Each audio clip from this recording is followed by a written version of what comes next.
देखो नाजरीन, यहाँ पे लोगों ने रास्ता खोलना शुरू कर दिया। इस्लामाबाद टूल प्लाजा के ये मनाजर आप देख सकते हैं कि यहाँ पे लोग जो हैं मकामी खुद उन्होंने ये गाड़ी ड्राइव की है और ख़ुद जो है उन्होंने ये रास्ता खोलने की कोशिश की है। तो इसी के साथ उन्होंने यहाँ पे गाड़ी जो है वो बाहर निकाल दी है।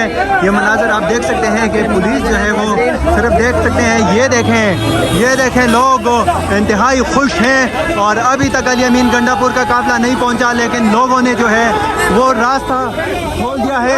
यहाँ पे पुलिस और हालात आप देख सकते हैं कि यहाँ पे पुलिस जो है वो पठानों के सामने एक रेत की दीवार की तरह साबित हुई है। पठानों ने यहाँ पे रास्ते खोल दिए। भाईजान, ये भाईजान भाई